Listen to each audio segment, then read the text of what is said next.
नमस्कार दोस्तों। पहलगाम हमले की खबर तो आप लोगों ने सुन ही ली होगी।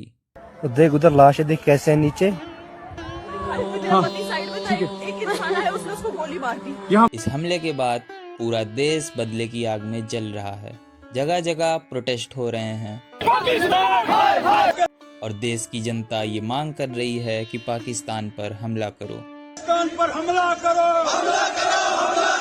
तो आज हम आपके लिए लाए हैं भारत और पाकिस्तान के बीच का मिलिट्री कंपैरिजन। अगर जंग होती है तो कौन किस पर भारी पड़ेगा, चलिए जानते हैं। ग्राउंड फोर्सेस एक्टिव सोल्जर्स की बात करें तो इंडिया के पास 14.5 लाख से ज़्यादा एक्टिव सोल्जर्स हैं, जबकि पाकिस्तान के पास 6.5 लाख के आसपास।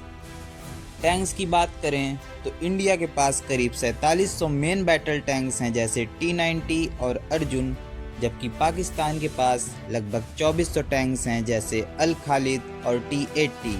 आर्म फाइटिंग व्हीकल्स की बात करें तो इंडिया के पास 10,000 से ज़्यादा हैं, जबकि पाकिस्तान के पास 3,000 के आसपास।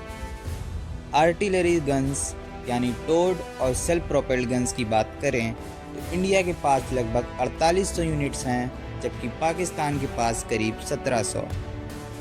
रॉकेट आर्टिलरी यानी मल्टी बैरल रॉकेट लॉन्चर्स की बात करें तो इंडिया के पास 290 से ज़्यादा पिनाका सिस्टम्स हैं और पाकिस्तान के पास लगभग 100 रॉकेट सिस्टम्स हैं जैसे BM-21।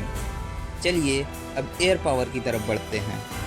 टोटल एयरक्राफ्ट इंडिया के पास 2200 से ज़्यादा हैं, जबकि पाकिस्तान के पास 1300 के आसपास। स्पेसिफिकली फाइटर जेट्स अगर देखा जाए तो इंडिया के पास 600 से ज़्यादा पावरफुल फाइटर जेट्स हैं जैसे सुखोई 30 MKI, राफेल और मिराज 2000, जिसका यूज़ बालाकोट एयर स्ट्राइक में भी किया गया था, जबकि पाकिस्तान के पास 350 के आसपास फाइटर जेट्स हैं जैसे JF-17 और कुछ F-16। चलिए नेवी की अब बात कर लेते हैं। नेवल स्ट्रेंथ में भी इंडिया काफ़ी आगे है। इंडिया के पास 2 एयरक्राफ्ट कैरियर हैं, विक्रांत और विक्रमादित्य, जबकि पाकिस्तान के पास कोई भी एयरक्राफ्ट कैरियर नहीं है। सबमरीन्स की बात की जाए तो इंडिया के पास 17 से ज़्यादा सबमरीन्स हैं, जिनमें से कुछ न्यूक्लियर सबमरीन्स भी शामिल हैं। पाकिस्तान के पास मात्र 9 सबमरीन्स हैं, वो भी सभी डीजल्स इलेक्ट्रिक टाइप की हैं। सरफेस वॉरशिप जैसे डिस्ट्रॉयर और फ्रिगेट्स की बात करें तो इंडिया के पास 150 से ज़्यादा बड़े शिप्स हैं, जबकि पाकिस्तान के पास 50 के आसपास ही हैं। चलिए अब मिसाइल पावर की बात कर लेते हैं। मिसाइल स्ट्रेंथ में भी इंडिया का अपर हैंड है। इंडिया के पास अग्नि मिसाइल सीरीज़ है जिसका रेंज 700 से लेकर 5000 किलोमीटर तक है। वहीं पाकिस्तान के पास शाहीन मिसाइल सीरीज़ है जिसका रेंज 750 किलोमीटर से लेकर 2500 किलोमीटर तक है।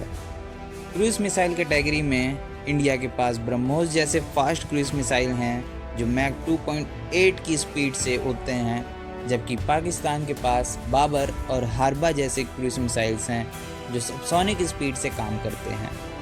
अब बात करते हैं न्यूक्लियर वेपन्स और टेक्नोलॉजी। न्यूक्लियर वॉरहेड्स की गिनती दोनों के पास लगभग बराबर ही है। इंडिया के पास करीब 160 न्यूक्लियर वॉरहेड्स हैं और पाकिस्तान के पास 165 के आसपास। टेक्नोलॉजी में इंडिया कई गुना आगे है पाकिस्तान से। इंडिया के पास खुद के सर्विलांस ड्रोन्स हैं जैसे हेरॉन UAVs और इसरो के सैटेलाइट से स्ट्रॉन्ग मिलिट्री सपोर्ट मिलता है इंडिया को। वहीं पाकिस्तान के पास बेसिक चाइनीज़ UAVs हैं और अपने सैटेलाइट्स नहीं हैं। साइबर वॉरफेयर और इलेक्ट्रॉनिक वॉरफेयर में भी इंडिया के पास डेडिकेटेड कमांड्स और स्ट्रॉन्ग कैपेबिलिटी है, जबकि पाकिस्तान इस फील्ड में भी एवरेज है। तो दोस्तों, सिंपल नंबर्स और टेक्नोलॉजी का कंपैरिजन क्लियरली दिखता है कि इंडिया ग्राउंड, एयर और सी तीनों में पाकिस्तान को डोमिनेट करेगा। और मैं बस इतना ही बोलना चाहूँगा, पहलगाम में जो बेगुनाहों पर हमला हुआ है, ये सिर्फ एक हमला ही नहीं था, वो हमारे सब्र का इम्तिहान था। ये कंपैरिजन ये बताता है आज हमारी सेना हर मोर्चे पर तैयार है। टैंक की गरज से लेकर हवाओं में धमकते फाइटर जेट्स और समुंदर में डूबते दुश्मनों के सपनों तक। भारत का जवाब सिर्फ गोलियों से नहीं आएगा, भारत का जवाब आएगा अपने वीरों के शौर्य से और जुनून से और अपनी मिट्टी के प्रति अपने प्रेम से। दुनिया याद रखेगी, जब भारत जवाब देता है तो इतिहास लिखा जाता है। जय हिंद।